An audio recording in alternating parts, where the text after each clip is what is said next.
Bienvenue dans le podcast Coquillage Or et Argent, le média qui t'invite à briser tes plafonds de verre financiers et mentaux pour atteindre tes objectifs de vie en toute sérénité. Ici, tu embarques pour une odyssée où la richesse se révèle bien au-delà des pièces et des billets.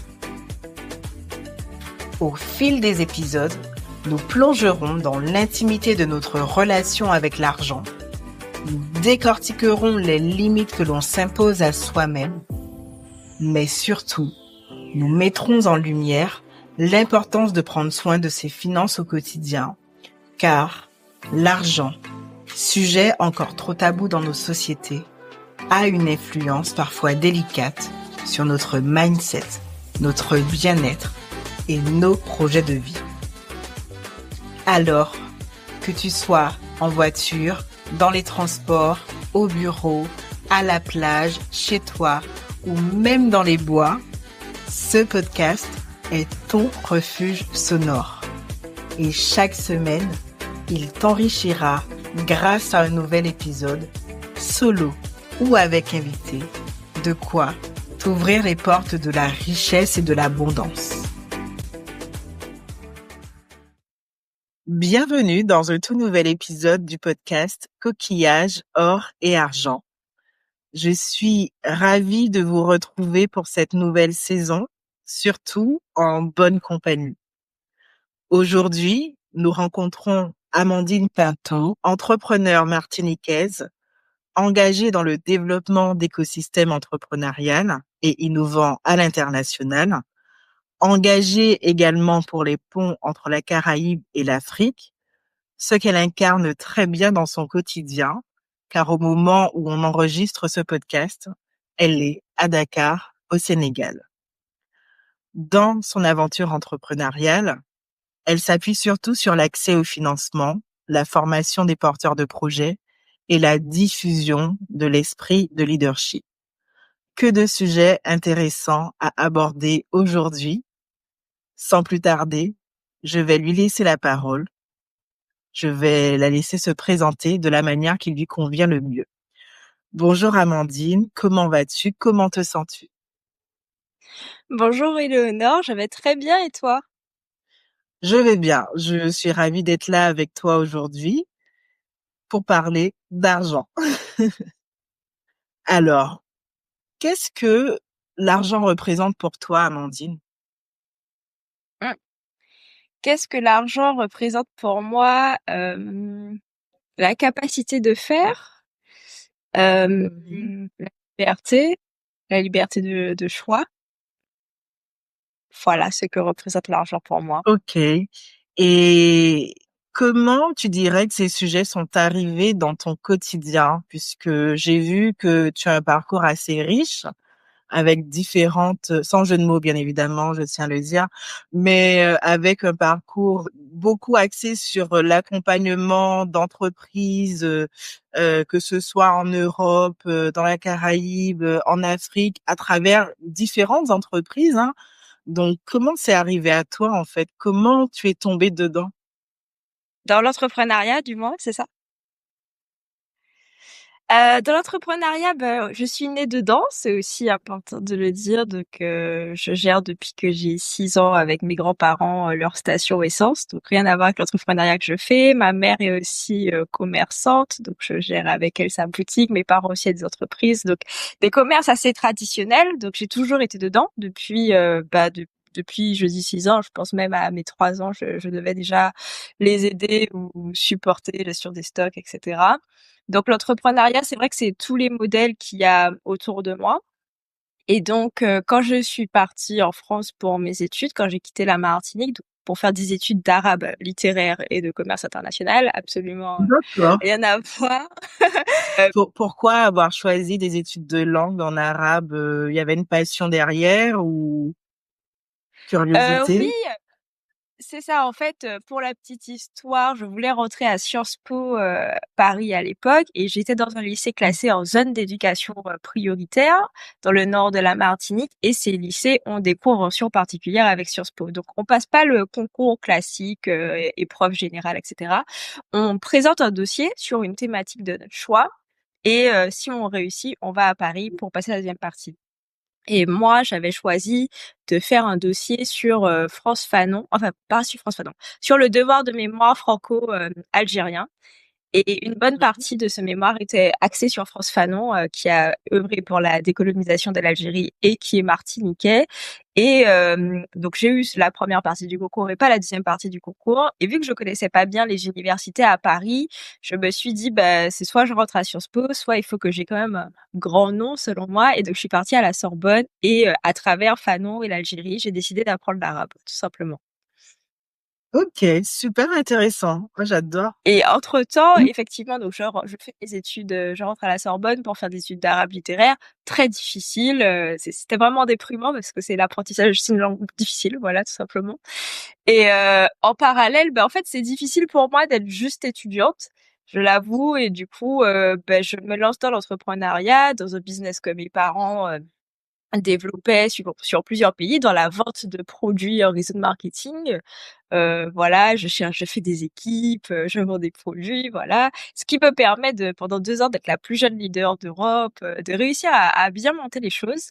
Et c'est vrai que c'est durant ce parcours que je fais la connaissance d'une start-up que j'investis dans cette start-up, une start-up dans la finance et dans la tech qui œuvre en Afrique francophone et que je découvre un peu tout ce monde des VC, des entrepreneurs, des pitch decks, de faire des grands partenariats avec des grands groupes, d'avoir une ambition comme Google, comme Meta.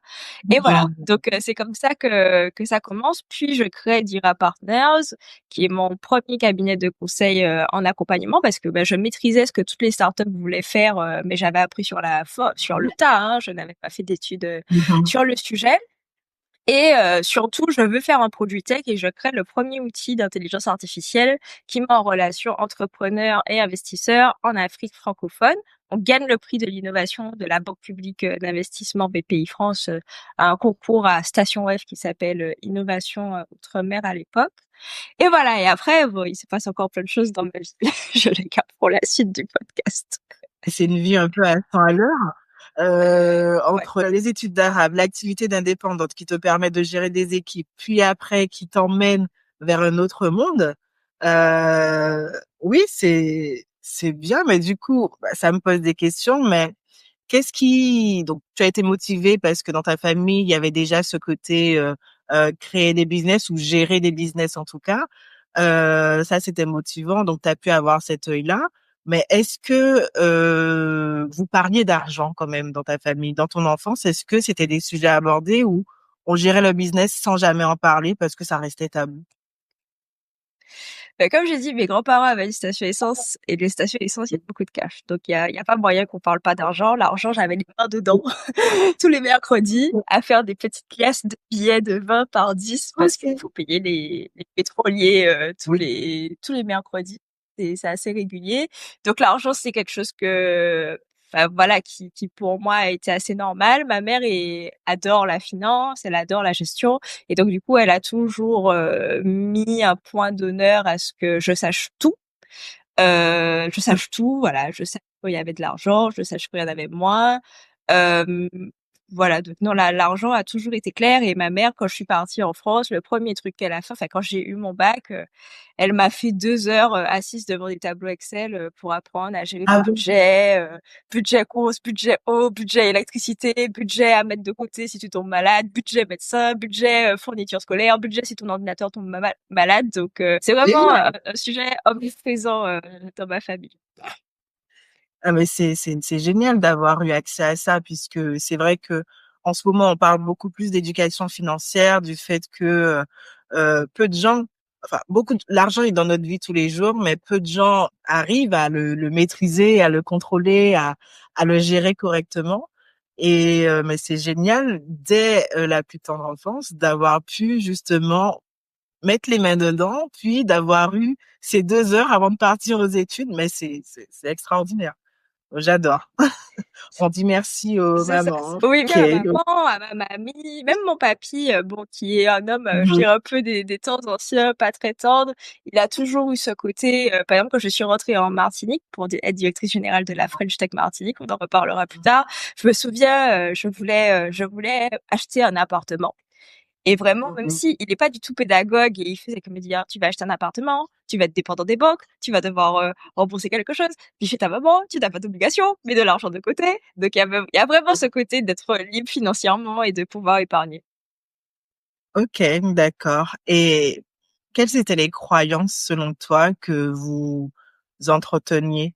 Est-ce que tu me parles de liberté financière, du fait que le fait d'avoir, déjà, un pied dans le business, ça permettait de savoir qu'est-ce que c'était vraiment l'indépendance? Est-ce que vous avez quand même des peurs, des croyances limitantes en lien avec ce sujet ou pas du tout? On n'en a pas eu, donc comme je dis, mes parents, donc le 1er business de mes parents, c'était le réseau de marketing, ce qu'on appelle les réseaux pyramidales, sauf que voilà, mes parents ont réussi dans ce domaine sur toute la Caraïbe, et dans ces réseaux, le leadership, le fait de s'instruire est très important. Donc les livres comme Père riche, Père pauvre de Robert Kiyosaki sont rois dans ces réseaux. Donc moi, c'est un livre que j'ai lu très tôt, je pense l'avoir lu à mes 8 ans, et d'autres Ah livres oui, de développement personnel. OK. Donc ça a vraiment commencé tôt, et en fait dans les réseaux de marketing, le mot d'ordre, c'est vraiment la liberté financière. Donc dans toutes les Oui. conférences avec des gens qui ont réussi, on parle de liberté financière. C'est la liberté financière qui mène les réseaux de marketing, c'est-à-dire quitter son patron, vendre des produits, réussir à monter des équipes et avoir des revenus passifs. Donc ça, c'est la base du réseau de marketing. Donc la liberté financière, je suis née dedans. Mes parents étaient libres financièrement, c'est-à-dire que non, je ne les ai jamais vus se lever pour aller travailler pour quelqu'un. Au tout début, quand ils ont commencé, donc j'avais 1 an, et du coup, tout était à la maison. On vivait dans un appartement et tous les produits, tout était chez moi, et je les ai vus grandir, je les ai vus passer à autre chose.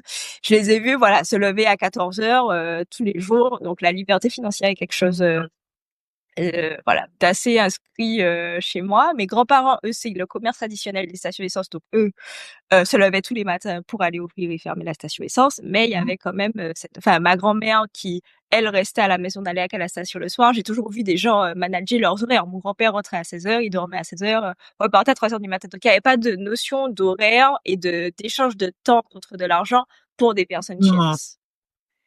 Super intéressant, puisque c'est vrai que finalement, la majorité, d'entre nous, si on regarde le salariat, ça reste quand même le modèle le plus diffusé encore aujourd'hui, et c'est vraiment un échange effectivement de temps contre de l'argent, mais un temps qu'on ne maîtrise pas forcément.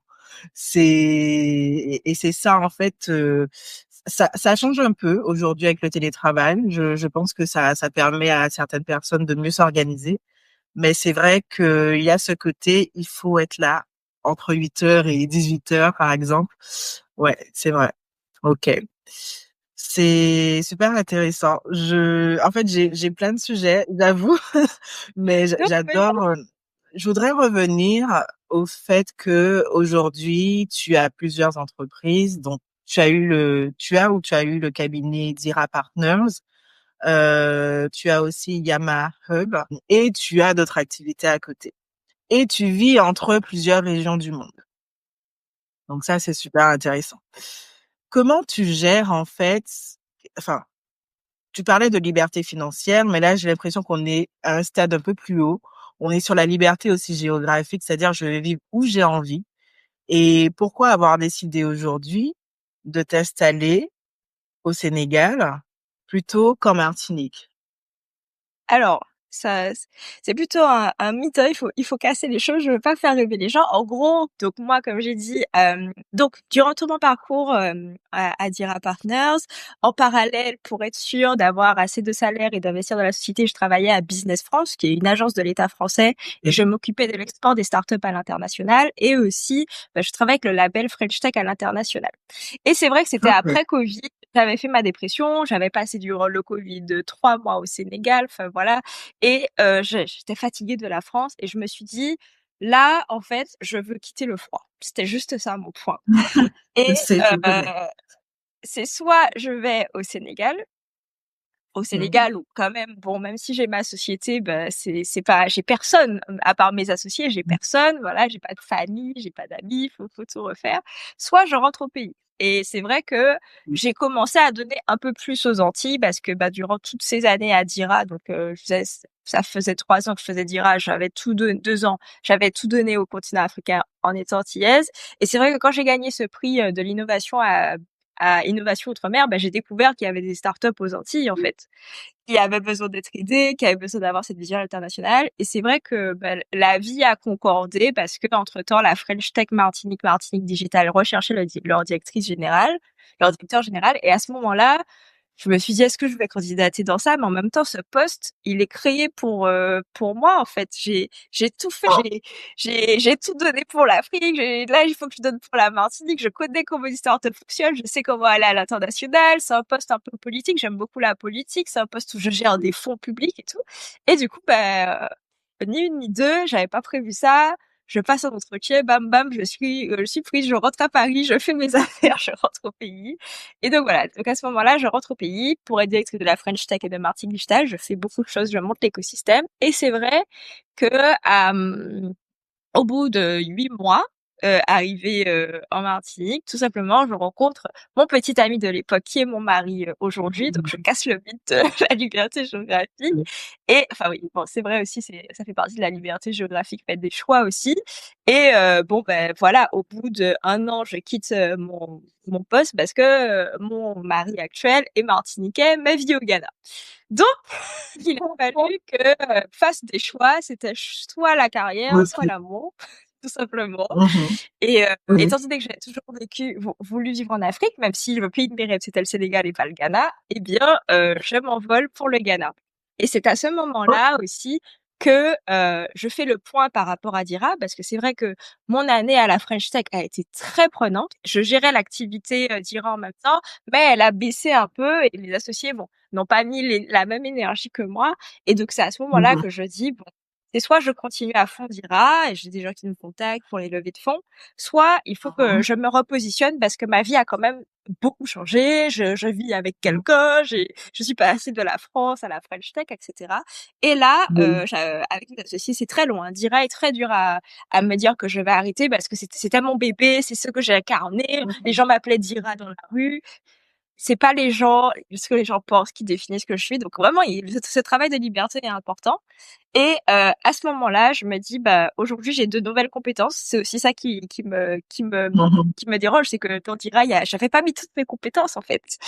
Et Mhm. du coup, je crée Yama Hub où je mets tout ce que j'ai fait chez Dira, la levée de fonds, qui reste le sujet principal pour lequel je suis sollicitée, mais par des organisations internationales, des ONG, des grands groupes, ce qui change parce qu'avant j'étais directement avec les entrepreneurs. La Mhm. création, la gestion de gros budgets pour du développement économique dans le pays, et enfin la création d'événements pour lier l'écosystème. Voilà. D'accord. Et donc, du coup, aujourd'hui, Dira n'existe plus ou est en sommeil, c'est ça? Pour que tu puisses te consacrer Exactement. entièrement à la nouvelle. Ok, d'accord. Exact. Et, et du coup, quand même, enfin, durant cette longue période où tu as été chez Dira et où tu continues Yamaha, puisqu'il y a un fil conducteur quand même qui est bien là, c'est l'accès au financement. En tout cas, moi, c'est ce que je vois. Tu souhaites parler d'argent, tu souhaites que différents acteurs, qu'ils soient petits ou gros, aient accès au financement. Mais quand j'ai regardé la vidéo YouTube de la conférence qui avait lieu en Martinique, tu disais, j'avais peur que les gens n'osent pas parler d'argent.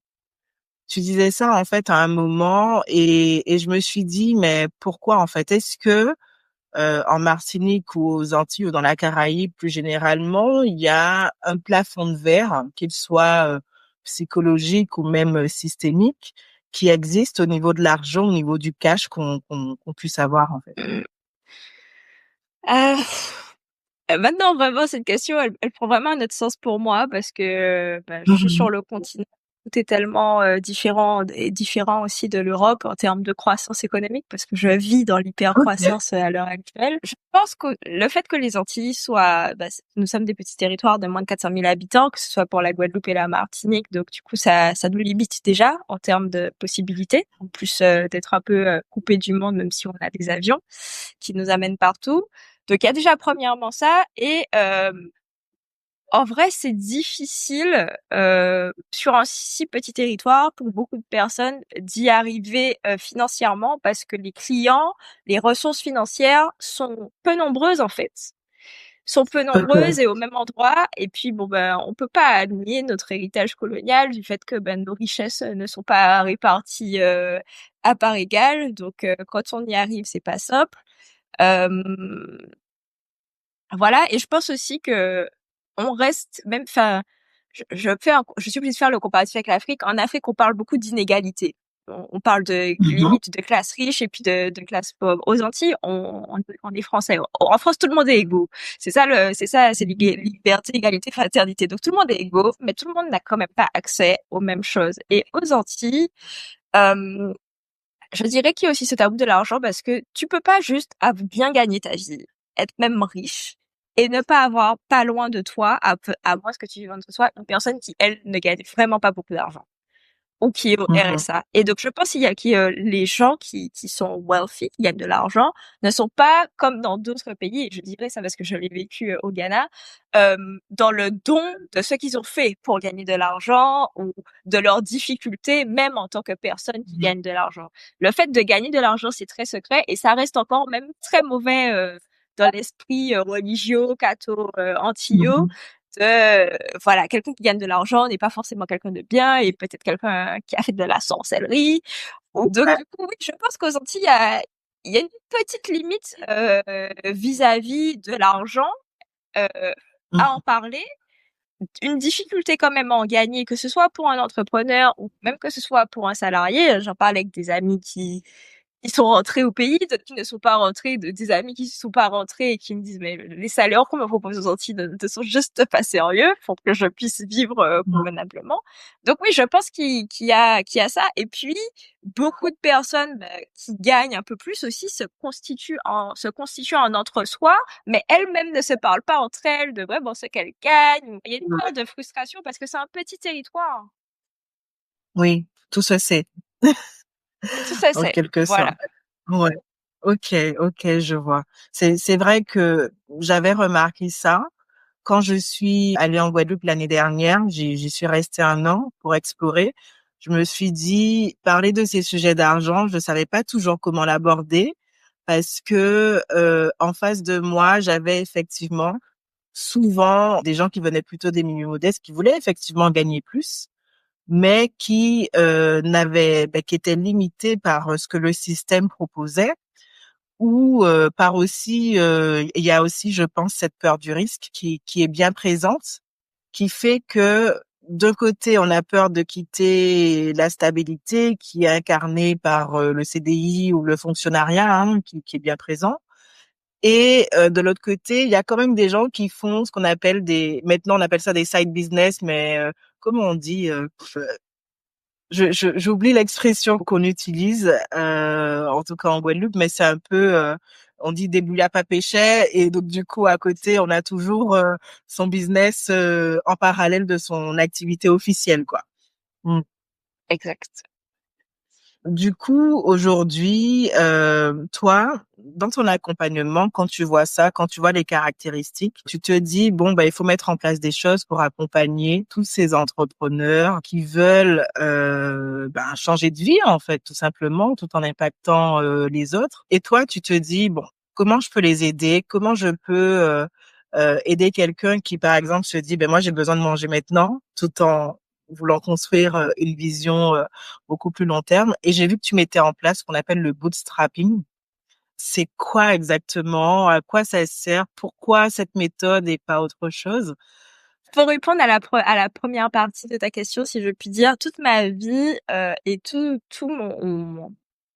ma mission est, est axée autour de la liberté financière, la liberté de façon générale, que ce soit financière, que ce soit dette, que ce soit géographique. Et donc par rapport à l'accompagnement des entrepreneurs, aujourd'hui, je n'accompagne plus les entrepreneurs en direct parce que je me suis rendu compte qu'un entrepreneur qui commence, c'est un entrepreneur qui n'a pas d'argent.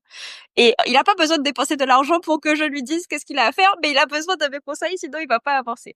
Donc c'est vrai qu'aujourd'hui, de ce parti pris que j'ai analysé pendant longtemps, et que j'ai remarqué aussi comment le marché fonctionnait pour moi et pour Dira, parce que j'ai fait tous les tests sur Dira, c'est qu'aujourd'hui je travaille, comme je dis, avec des organisations internationales comme l'ONU, comme les agences de développement, les ONG, les incubateurs, qui eux ont des budgets soit pour investir dans les entreprises, soit pour les accompagner. Donc maintenant, je suis à leur service à eux et je crée des programmes de développement économique pour qu'on puisse impacter ces entreprises. Je fais tout. Avant, j'étais que sur les startups aussi. J'ai beaucoup évolué parce que, par exemple, ici, en Afrique francophone, les startups, bon, c'est cool en France, mais ici, ça vient, mais on a besoin de PME classiques, quoi. Il faut encore les choses qui construisent la société. Là, les plus grosses cohortes d'entrepreneurs que j'ai, c'est l'agriculture. C'est les femmes dans l'agriculture qui font du lait, qui font des vaches, qui transforment de la Ok. paille séchée. C'est ça le cœur du sujet. Donc, premièrement, ça commence par là. Donc, se dire, je vais accompagner les gens pour qu'ils puissent réussir dans l'entrepreneuriat, parce que l'entrepreneuriat sur le continent africain, étant donné que on n'a pas encore assez d'emplois pour tous, c'est ce qui permet de créer de l'emploi, de créer de la richesse et de continuer cette croissance économique. Donc, tout pour moi est autour de la liberté financière et de la croissance économique. Et encore plus lorsqu'il s'agit des femmes. Et sur la deuxième partie, oui, le bootstrapping.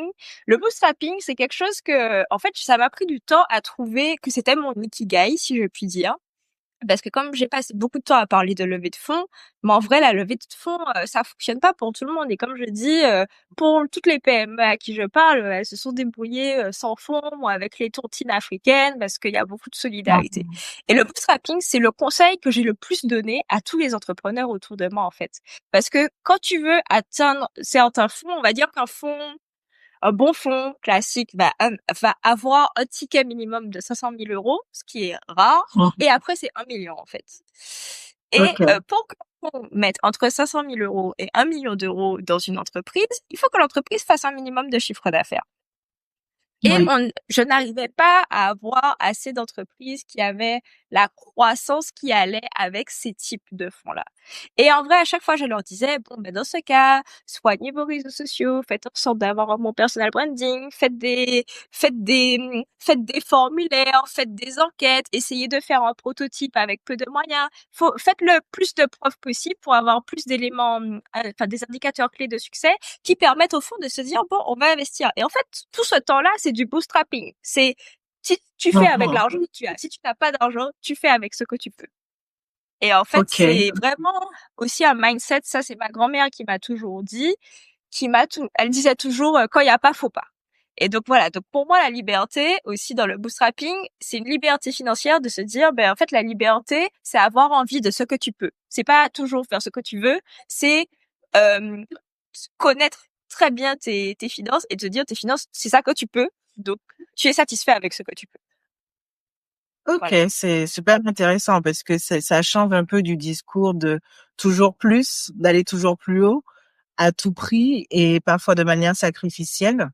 Et là, en fait, c'est retrouver une certaine humilité face à nos moyens et face à la vie, en fait, tout simplement, en se disant que c'est une première étape. C'est ça. C'est ça? En fait, c'est Ouais. ça. La liberté, ça se construit vraiment dans le cerveau. Et enfin, c'est vrai, je suis libre géographiquement parce que vraiment, je n'ai pas de dette grâce à mon grand-père qui m'a dit de pas acheter de maison.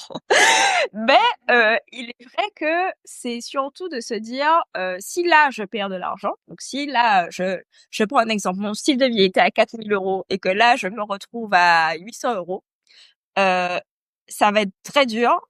Mais si je suis libre, si je n'ai pas de dette, si je n'ai pas d'engagement, je peux essayer d'avoir un style de vie à 800 euros. Et quand j'aurai 4 000 euros, ben, j'aurai le style de vie à 4 000 euros. That's it. Il y a Voilà. des gens qui vont te dire que c'est pas possible, hein. Ils vont te dire, mais jamais de la vie. Et je pense notamment à toutes celles et ceux qui veulent se lancer dans l'entrepreneuriat et qui se disent, mais hors de question que je quitte ce confort matériel. Ils vont te dire, c'est dans leur tête, ça va pas être possible, hein, ce que tu dis, hein, mais je sais que c'est possible, hein, moi, personnellement, pour l'avoir fait. Mais oui, ok, ok. Et donc, du coup, maintenant que tu es sur le continent africain, donc je crois que tu travailles entre trois pays principalement, c'est ça, c'est-à-dire Sénégal, Côte d'Ivoire et Bénin, où tu travailles aussi avec l'Afrique anglophone. Non, je travaille que sur la francophonie. Effectivement, au Ghana, j'ai essayé, mais c'est pas un marché aussi top. Donc, du coup, oui, je suis concentrée sur la francophonie. Je travaille avec la diaspora en Europe et puis quand même un peu les Antilles. Mais c'est vrai que l'essentiel, c'est Sénégal, Bénin et Côte d'Ivoire. Ok. Et donc du coup, alors j'ai vu que tu as un futur événement et tu as déjà eu quelques événements il y a une semaine ou deux, mais là j'ai vu Sénégalaise Intech par exemple qui va avoir lieu bientôt. Beaucoup d'événements de réseaux d'affaires de femmes qui se créent. J'aimerais en savoir plus en fait. Le fait de faire un focus déjà sur ces femmes, pourquoi? Parce que tu en as parlé un peu que tu étais pour l'autonomisation et l'empowerment des femmes. Donc, j'aimerais en savoir plus sur comment ça se passe là-bas et surtout d'un point de vue croissance, pour avoir été un peu au Sénégal aussi, mais c'était dans un but touristique, j'ai quand même senti, je sais pas comment on dit ça, mais c'est quand on débat, quand on pose son pied, quand on sort de l'avion, ce truc qui bout où tu sens que la ville est en train de se développer, c'est une sensation phénoménale. Et du coup, comment toi tu vis ça? Qu'est-ce qui se passe? C'est intéressant à savoir. Mm.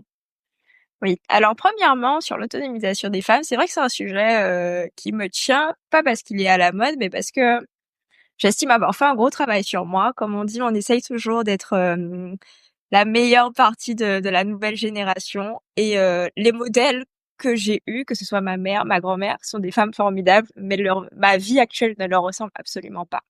Parce que j'ai fait des Mhm. choix différents basés sur leur expérience. Donc ma grand-mère, je dirais, voilà, c'est la bonne épouse qui est restée mariée très longtemps, qui est toujours mariée d'ailleurs, mais qui, à mon sens, aurait pu avoir une vie plus épanouie en amour.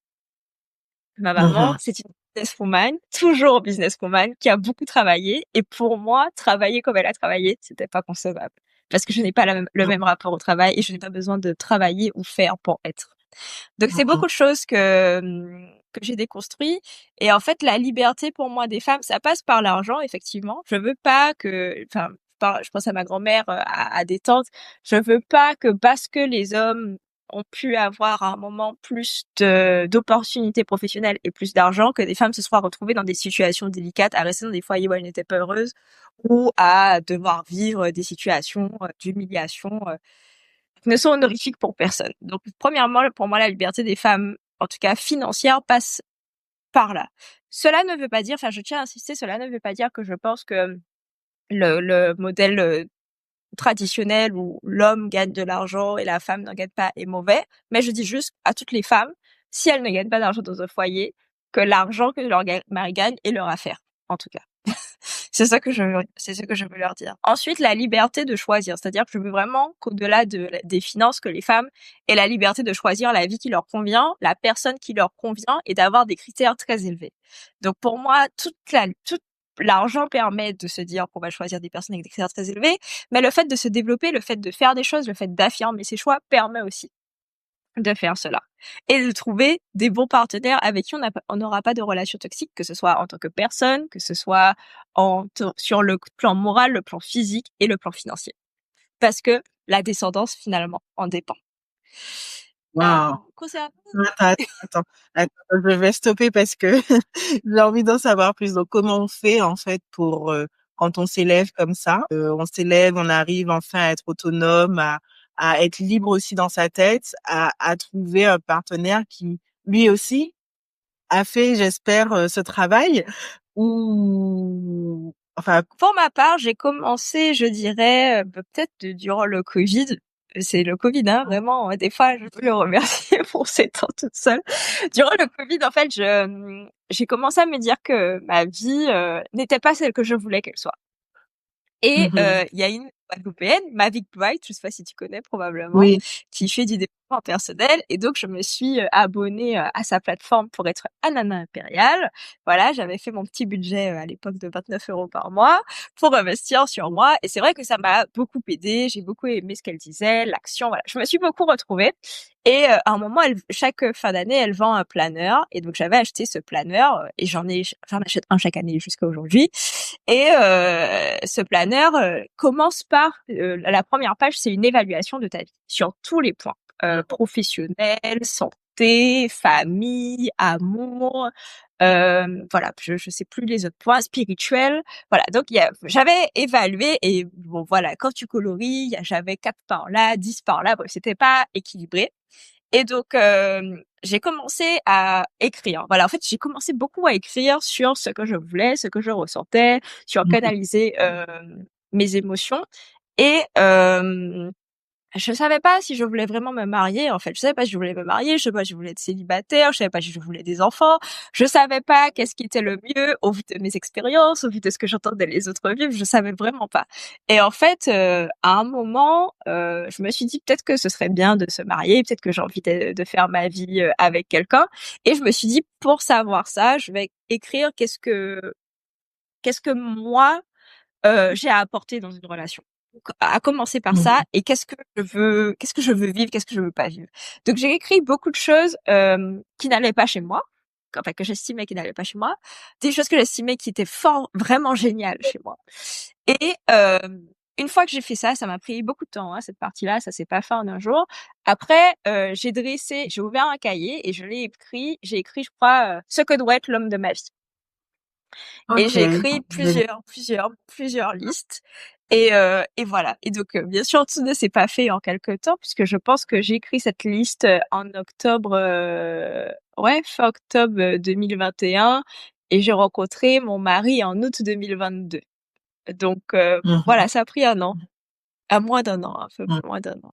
Et concernant les oui et voilà, le conseil en tout cas que j'ai à donner à toutes les femmes qui cherchent aussi à trouver le partenaire aligné et cetera, c'est que le fait d'écrire tout ça fait qu'on est vrai avec soi. C'est que dès le moment où on atteint la franchise avec soi-même sur, ses ses imperfections, ses perfections, on comment dire? On atteint la liberté. Et en fait, quand j'ai rencontré, celui qui devait m'offrir époux, qui était pas du tout un date ou quoi, c'était une rencontre professionnelle, à l'origine, Heu, je me souviens de ne pas avoir eu de filtre. J'étais à un poste de responsabilité, en poste de pouvoir si je puis dire, parce que voilà, j'avais du réseau, je devais mettre des personnes en relation et c'est vrai que j'avais pas le temps d'essayer d'être quelqu'un d'autre et c'est vrai que Ouais. quand il a formulé l'envie que ce soit pas une relation professionnelle et qu'il était intéressé par moi, moi je lui ai dit: «Écoute, moi, je sais que je fais pas la cuisine.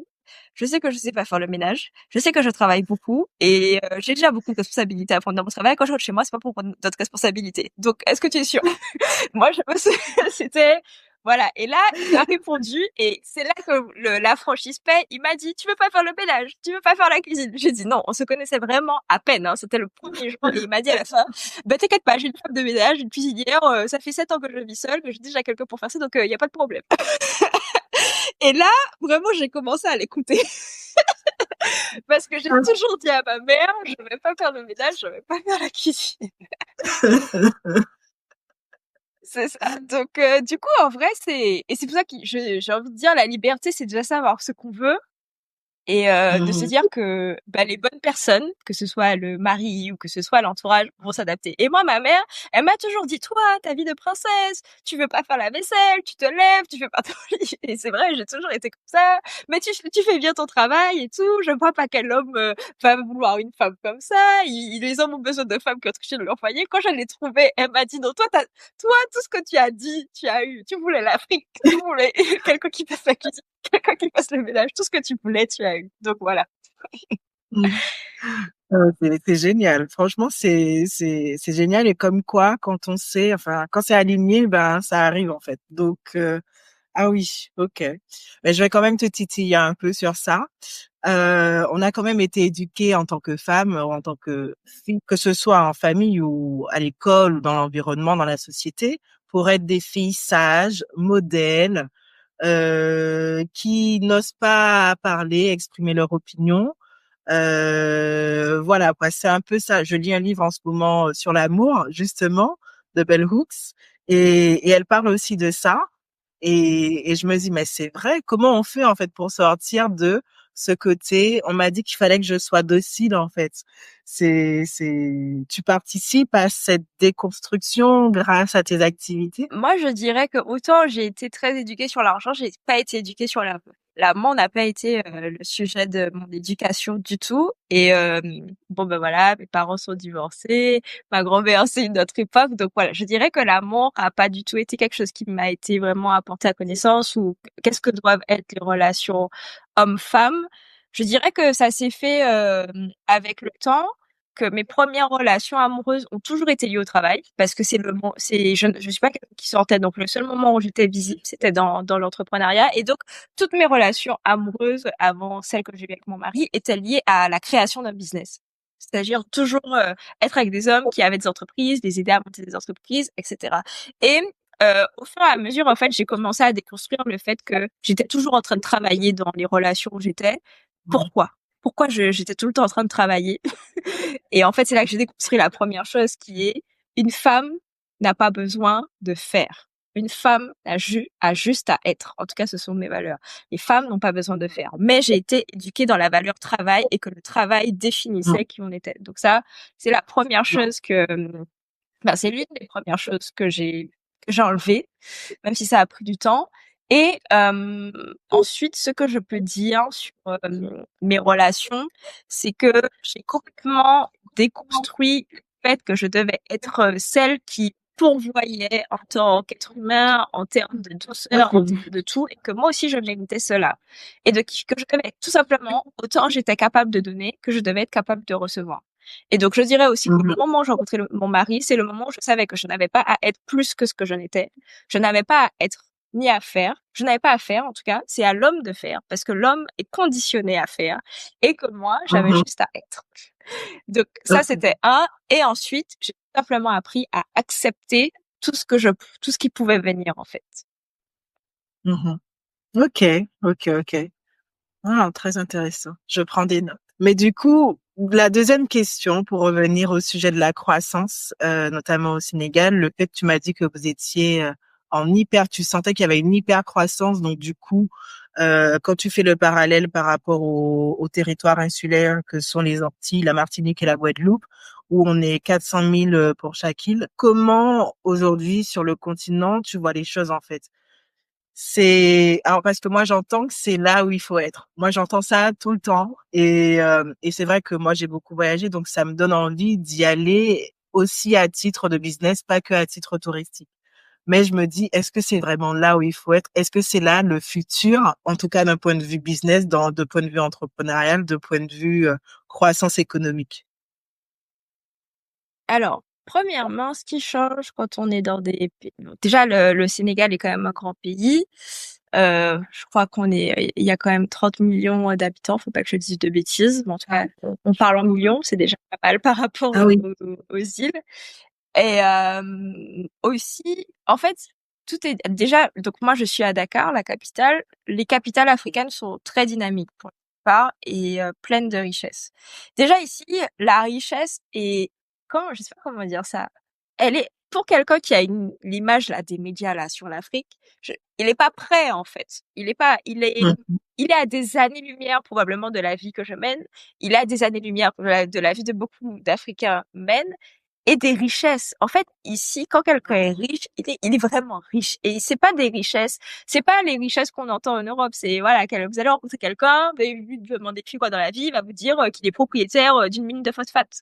C'est pas la même chose on peut pas entendre ça en France, ou qu'il a une mine de nickel, ou alors que son entreprise loue des machines à des entreprises de BTP. C'est d'autres choses, mais c'est des choses où il y a énormément d'argent, mais sur lesquelles on n'est pas concentré. Et comme c'est un pays avec une forte population, les industries sont énormes, en fait. Et donc, des familles noires, africaines, sénégalaises, riches, eh bien, il y en a. Il y en a, et quand elles sont riches, c'est pas le riche de l'Europe, c'est le vrai riche, avec l'argent insolent, où on peut dépenser les 50 000 euros par jour. On parle de gens vraiment Ok, riches. Donc déjà, ok. ça change complètement le cadre. Ensuite, il y a le côté, comme tu dis, tous les matins, je me lève, là, je regarde juste dans ma fenêtre, il y a 3 grues devant moi. Il y a 3 grues. Il y a 3 bâtiments en construction. C'est pour dire, en fait, tous les jours, vous allez voir des bâtiments en construction. On est des pays en pleine croissance et tous les jours, vous allez voir des gens qui sont dans la rue, qui vendent des choses, qui font de l'entrepreneuriat et toutes les personnes avec qui vous allez parler, peu importe, je dis bien peu importe leur niveau social, peu importe le métier où elles sont, peu importe combien d'argent elles gagnent, elles ont toujours, toujours un side business. Ok. Peu importe. C'est-à-dire que Euh, je pense pas qu'en Europe ça soit commun, mais ici, voilà, j'ai rencontré une fille, elle travaille dans un grand cabinet, un Big Four, elle gagne bien sa vie, elle est mieux payée que les cadres en Europe, et elle a un salon de coiffure à côté. Parce qu'en fait, il y a ok. trop d'opportunités pour, dès que tu as un peu de ressources, ne pas essayer de créer quelque chose à côté. Moi, j'ai une amie, elle est aussi dans un grand cabinet, elle a une agence de communication et elle a lancé un business de pack, de box cadeaux qui fonctionne très bien, tout fonctionne très bien et personne n'arrête quoi que ce soit. Et en fait, il y a comment dire, une autre approche de l'argent, et aussi parce que on est dans une société solidaire. On est dans des sociétés Mm. solidaires en Afrique, c'est-à-dire que comme on sait aussi qu'il y a des personnes qui gagnent beaucoup moins, dès que quelqu'un te dit je vais me marier, ou j'ai un enterrement, il n'y a pas de sujet. Les gens n'ont pas besoin de demander de l'argent. Moi, Mhm. n'importe qui là qui travaille avec moi qui me dit ça, je dépose l'argent sur son sac, dans son sac s'il le faut, et je ne pose pas de questions parce que c'est comme ça. On est dans des sociétés où, ben, comme les systèmes sont pas faits comme en Europe, ceux qui gagnent le plus contribuent pour tout. Et ceux qui gagnent le moins aussi peuvent contribuer pour d'autres qui gagnent encore moins.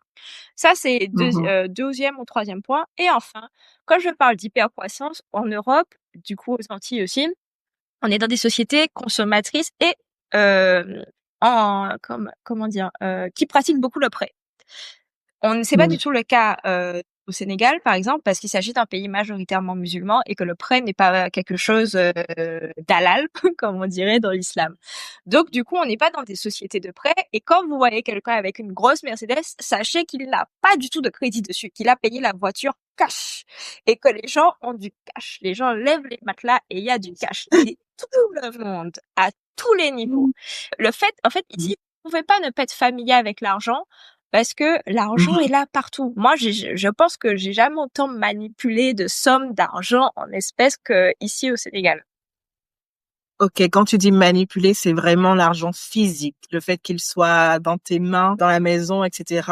Contrairement à en Europe où il est de plus en plus immatériel, donc tu as moins de notion d'argent de plus en plus aussi. C'est ça en fait.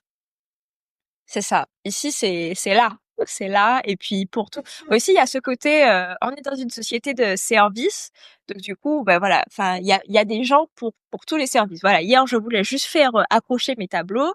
Moi, je n'accroche rien. Comme j'ai dit à mon mari, je ne veux rien faire. Donc, du coup, j'ai cherché quelqu'un pour m'accrocher mes tableaux. Mais voilà, quelqu'un va venir, tac, tac, il t'a fait tes tableaux. Tu vas lui donner 50 euros. Donc, du coup, t'es tout le temps en train de donner, même si c'est des petites sommes, mais t'es tout le temps en train de donner des Oui. petites sommes parce que il y a beaucoup de gens qui t'aident finalement. Donc tu fais quand même vivre une économie au final à tous les niveaux pour tout le monde et comment je peux dire ça et puis t'as ce côté où comme tu disais peu importe la personne, peu importe son statut social, en fait, tu as une hyperstimulation qui fait que tout le monde a envie d'entreprendre, d'avoir ses propres business. C'est génial, en fait. En tout cas, on va parler du Sénégal parce que c'est là que tu es, qui fait que tout le monde a envie de créer, a envie d'apporter de la richesse, en fait, au pays développé et d'aller aussi à l'international, je suppose. C'est un peu le but, non? C'est ça. Alors, ce qui est bien là au Sénégal, dont je me rends compte, c'est que beaucoup de gens se développent à l'international, mais que l'international, c'est l'Afrique maintenant. Et ça, c'est vraiment Ah, intéressant. C'est-à-dire que tous ceux à qui j'ai parlé, ils me disent, oui, bon, ben là, je vais ouvrir en Côte d'Ivoire, là, je vais ouvrir au Bénin, là, je vais au Niger, là, je vais au Mali, je vais au Burkina Faso. mhm. L'international, c'est plus l'Europe. Et ça, vraiment, c'est vraiment génial. Et c'est plus les États-Unis non plus. Non, pas forcément, parce qu'en fait, comme les gens se développent sur des thématiques très africaines et il y a les mêmes problématiques dans d'autres pays et il y a la même population, eh ben, ils vont là parce qu'aux États-Unis, bah, peut-être qu'il y a Ok. quelqu'un sur le sujet ou c'est déjà bouché ou ce qu'ils ont fait n'est pas adapté pour là-bas, même si il y Oui. a des gens qui vont là-bas. Ok, d'accord. C'est super intéressant de voir un peu ce changement de perspective sur l'international. Qu'est-ce que ça représente exactement? Ok. Amandine, on va aller sur la fin du podcast. Du coup, je vais te poser 3 questions très simples. Et donc la première, c'est si demain on te disait que l'argent n'existe plus, que ferais-tu? Qui serais-tu? Franchement, bah, je la même personne, hein, parce que comme dit mon mari, il y a pas beaucoup de choses que je fais pour l'argent finalement. Sénégalaise Tech, par exemple, c'est bénévole. Et je dirais même hier, enfin, en petit exemple pour faire un rappel du bootstrapping, quand j'ai décidé de lancer l'événement, on ne prend pas de cotisation encore, donc je me suis dit que c'est un événement que j'allais financer moi-même seule. J'avais fait un petit appel aux dons. Et en moins de 3 heures, l'événement a été complètement financé par toute la communauté de femmes. C'est-à-dire quelque chose que j'avais décidé de financer moi-même, je ne le finance même plus moi-même. Donc, Mhm. je serais exactement dans les mêmes choses. J'ai une association qui s'appelle Martinique Luxury qui célèbre le haut de gamme en Martinique et dans la Caraïbe. Voilà, hein, pareil, hein, c'est à but non lucratif. Ce que je fais à Yama Hub, même si c'est mon entreprise, ben, je l'aurais toujours fait. Donc, je crois pas que quelque Mhm. chose aurait changé parce qu'aujourd'hui, tous les choix que j'ai faits, y compris celui de Mhm. rejoindre mon époux, là, c'était au détriment de l'argent, au détriment d'une Mhm. certaine tranquillité. Et je me suis toujours dit que c'était moi l'argent, que c'était moi qui pouvais recréer ce que je voulais, où je voulais, et les richesses que je voulais, et le Ok. réseau que je voulais, où je voulais. Donc, je serais Ok. exactement la même personne. Ok. D'accord. Et éducation financière, pour ou contre, en famille ou à l'école? Euh, il faut choisir entre famille et école ou juste pour ou Non, contre? tu peux dire les deux, tu peux dire aucun, tu peux dire aller sur Internet, tu peux dire ce que tu veux. Ok, ben je suis pour. Je suis pour que ce soit, je suis pour que ce soit en famille. En tout cas, moi, jeune femme qui aspire à fonder ma propre famille, ce que je pense, c'est qu'il faut vraiment éduquer les enfants financièrement. Mais je pense aussi qu'il faut leur laisser une part d'innocence. À un moment, ma mère, comme je dis, m'a toujours parlé des chiffres. À un moment, j'étais fatiguée d'entendre parler des chiffres parce que ça m'a créé comment dire, une charge mentale très tôt. C'est-à-dire que je savais qu'on manquait pas, mais quand on manquait, je savais aussi. Et du coup, ben, ça m'a créé ce côté, il faut tout le temps travailler, il faut chercher de l'argent, etc. Alors qu'il y a des moments de ma vie où j'avais juste à être une étudiante ou une élève d'école et Mhm. j'aurais juste voulu sachant que je ne faisais rien pour gagner de l'argent à ce moment-là, que j'aurais juste voulu être cet élève d'école et me concentrer sur ça et pas tout savoir en fait. Donc je me dis que dans ma construction future, si Dieu me donne des enfants, ce sera vraiment de les éduquer à ça, donc qu'ils puissent connaître la valeur des choses. Mais je me suis toujours dit, étant donné que j'ai tout fait pour créer un environnement où techniquement il ne manquerait de rien, euh, je ne leur, ce fameux, je vais faire mes enfants souffrir, là, là, là, pour qu'ils connaissent c'est quoi la valeur de l'argent, c'est pas quelque chose qui est du tout ancré chez moi. Je souhaite leur offrir une vie très qualitative, mais ça n'empêche pas que je leur transmettrai des valeurs humaines et des valeurs financières. Et en fait, je veux qu'ils évoluent avec la vie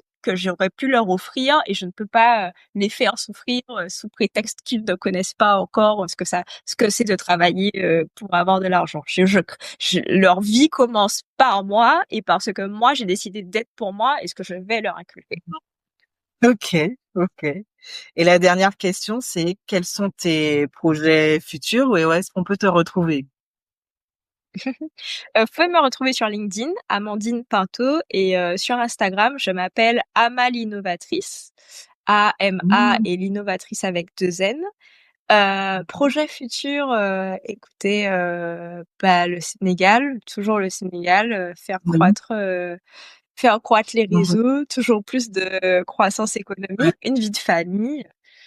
Oui. Voilà, je pense que c'est ça, hein. Et puis le soleil, enfin, je dirais qu'aujourd'hui, j'ai quand même réussi tout ce que j'ai écrit sur ma feuille en 2021 qui n'allait pas a été atteint aujourd'hui. Donc, je pense que pour l'instant, je veux juste continuer à évoluer dans cette vie. Ok, d'accord. Mais en tout cas, merci Amandine, c'était hyper enrichissant. En tout cas, moi, ça m'a donné plein d'autres idées pour la suite aussi. Et j'espère que tu as passé un bon moment et qu'on se recroisera. Alors, Ben merci Léonore, ben, j'espère que tu as aimé, que les auditeurs vont aimer et puis oui, qu'ils vont te Et aussi parce que les finances, c'est très important qu'ils puissent avoir vraiment une formation dessus. Moi, je sais que ça a changé ma vie, hein. Mon mari est différent de moi et tous les jours, je lui dis: «Tu as regardé le tableau Excel que j'ai fait? Nanani, nanana», je l'embête donc je sais que c'est important et je souhaite vraiment que les gens puissent trouver la paix parce que c'est vraiment une paix de pouvoir être, maître de Mmh. ses finances et peu importe la somme qu'on gagne, c'est vraiment une Oui, paix. oui, c'est vrai. Merci, ciao. Et voilà, l'épisode du jour est terminé. J'espère vraiment que cela t'a plu. Pour une dose régulière d'inspiration, n'hésite pas à t'abonner, à activer la cloche et à me suivre sur les réseaux sociaux sous le pseudo Éléonore l'épicurieuse. Et surtout, pense à mettre 5 étoiles d'honneur pour que ton podcast vibre durablement et fasse écho au-delà des frontières. Par ailleurs, si tu souhaites en savoir plus sur mes accompagnements, tu peux toujours m'envoyer un message privé, un mail ou prendre rendez-vous avec moi via mon agenda. Je te dis à très bientôt pour de nouvelles découvertes sur l'argent.